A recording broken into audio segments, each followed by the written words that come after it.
अस्सलामुअलैकुम viewers, welcome to E point.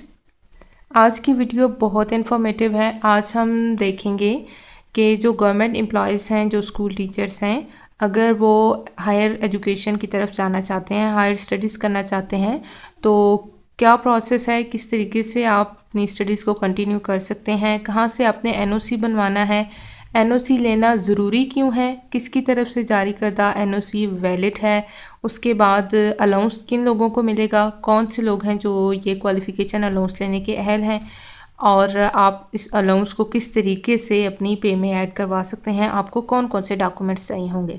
तो ये सारी डिटेल्स हम आज की वीडियो में डिस्कस करेंगे। तो आपने वीडियो को स्किप नहीं करना, एंड तक आपने वीडियो देखनी है ताकि आपको स्टेप बाय स्टेप सारी गाइडेंस मिल सके। तो वीडियो की तरफ बढ़ने से पहले मेरी आप लोगों से रिक्वेस्ट है कि अगर आप लोग चैनल पे नए हैं और अभी तक आप लोगों ने चैनल को सब्सक्राइब नहीं किया तो जल्दी से चैनल को सब्सक्राइब करें ताकि हर नई अपलोड होने वाली वीडियो को नोटिफिकेशन आप तक पहुंचे। और इसके साथ ही अगर आपकी कोई और रिक्वायरमेंट है, आपको किसी और टॉपिक पे इंफॉर्मेशन चाहिए, तो वो भी आप कमेंट बॉक्स में बताइए। इंशाल्लाह आपको उस टॉपिक पे भी गाइड किया जाएगा।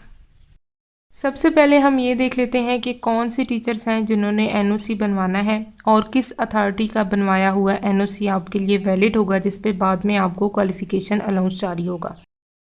अगर आप स्कूल एजुकेशन डिपार्टमेंट में हैं, आप यानी स्कूल साइड पे जॉब कर रहे हैं, तो चाहे आप एमफिल के इवनिंग प्रोग्राम में इनरोल हों, वीकेंड प्रोग्राम हो, इन सर्विस प्रोग्राम हो यानी समर क्लासेस हों, या जिस तरीके से भी आप एमफिल के प्रोग्राम में एडमिशन लें, उससे पहले आपने अपने डिपार्टमेंट से एनओसी लेना है। क्योंकि स्कूल साइड का अभी तक ऐसा कोई नोटिफिकेशन नहीं है जिसमें ये कहा गया हो कि अगर आप वीकेंड या इवनिंग क्लासेस में एमफिल करते हैं तो आपको एनओसी लेने की ज़रूरत नहीं है।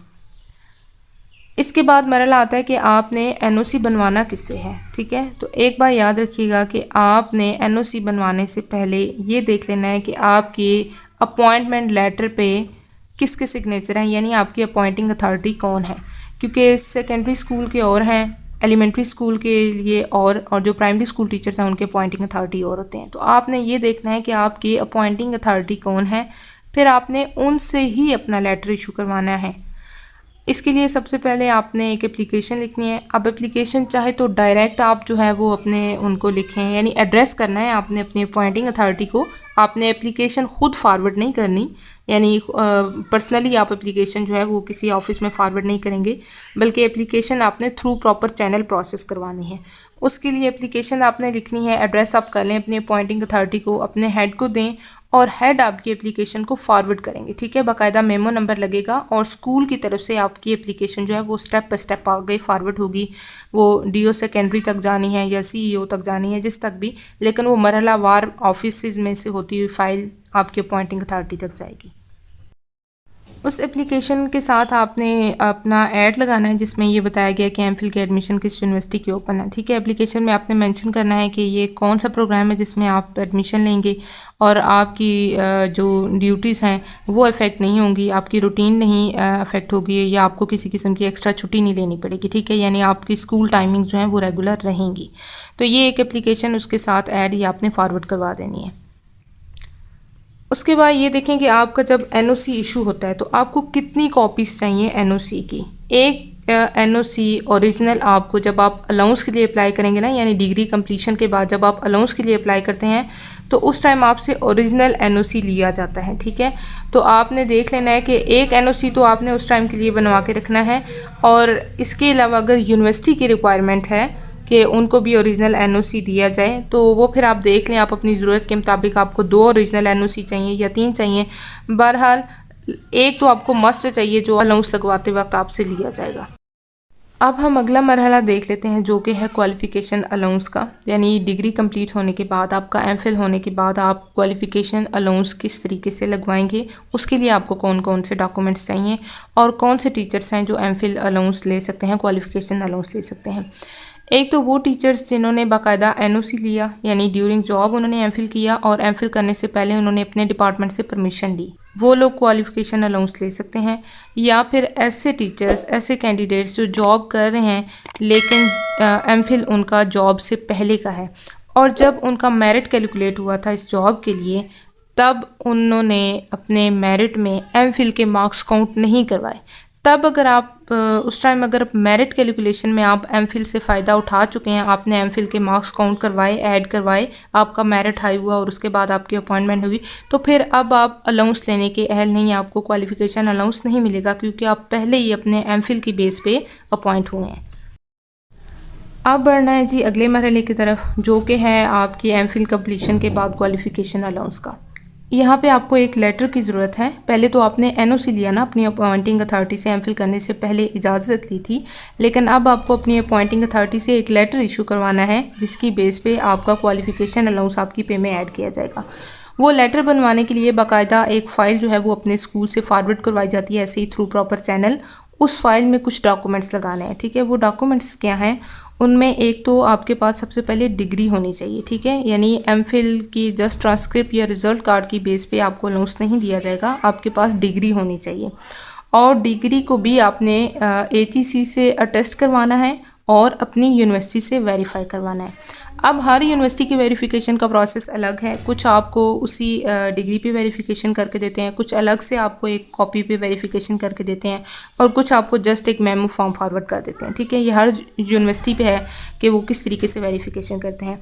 और एचईसी से अटेस्टेशन किस तरह से करवानी है ये बड़ी डिटेल में आपको पहले बता चुकी हूँ। ऊपर आई बटन में जाके आप अगेन चेक कर सकते हैं कि एचईसी से आपने अटेस्टेशन किस तरह से करवानी है। जो फाइल आप फॉरवर्ड करवाएंगे उसमें एक तो आपकी डिग्री होनी चाहिए जिसमें एचईसी की अटेस्टेशन होगी, आपकी यूनिवर्सिटी की वेरिफिकेशन होगी, एक आपका एनओसी जो आपने एमफिल करने से पहले लिया था अपने इदारे से, और साथ आपने एक एफिडेविट देना है, ठीक है। ये 4 चीज़ें आपकी ओरिजिनल होंगी।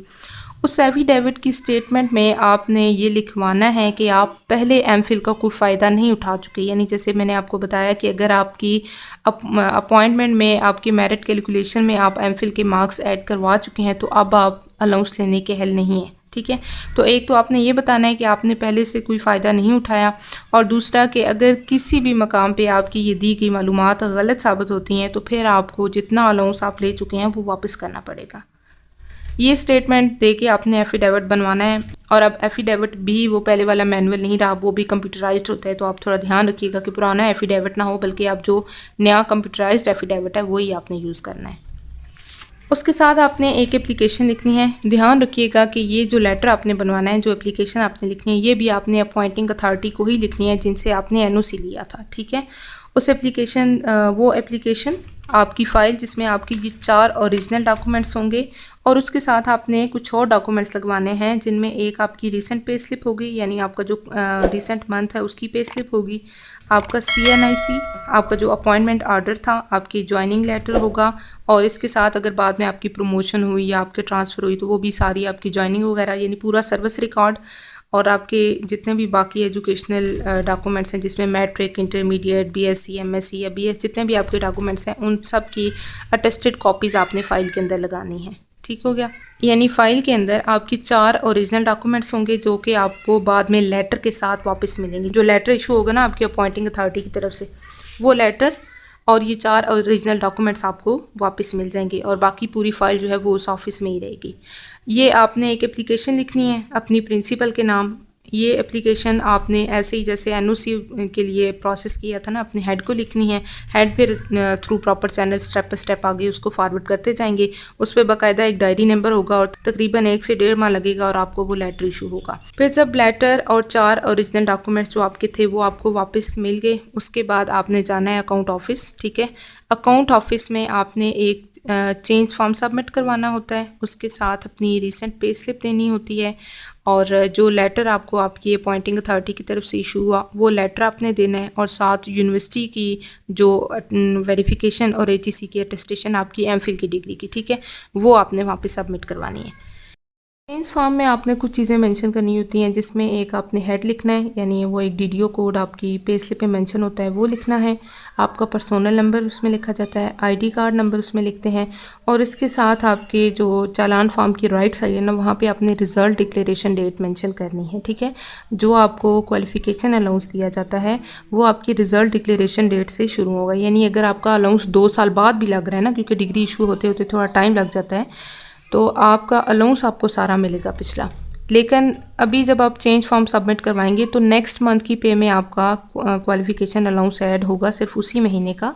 बाकी पिछले जितने भी महीने हैं उन सब का अलग से एरियर बनवाएंगे और वो बिल पास होगा तो आपको सारा क्वालिफ़िकेशन अलाउंस इस तरीके से मिल जाएगा। तो ये था जी कंप्लीट प्रोसेस, जो कि एनओसी की इशूएंस से लेकर क्वालिफ़िकेशन अलाउंस ऐड होने तक सारा डिटेल में स्टेप बाय स्टेप मैंने आपके साथ शेयर कर दिया। मज़ीद अगर कोई क्वेश्चन हो, कोई कन्फ्यूजन हो तो आप कमेंट बॉक्स में मुझसे पूछ सकते हैं। उम्मीद करती हूँ कि ये वीडियो आप सबके लिए फ़ायदेमंद होगी। जाने से पहले मेरी रिक्वेस्ट है कि अगर आप लोगों ने अभी तक चैनल को सब्सक्राइब नहीं किया तो जल्दी से चैनल को सब्सक्राइब करें, और मज़ीद अगर आपको किसी टॉपिक पर कोई वीडियो या इन्फॉर्मेशन चाहिए तो वो भी आप कमेंट बॉक्स में बता सकते हैं। अल्लाह हाफ़िज़।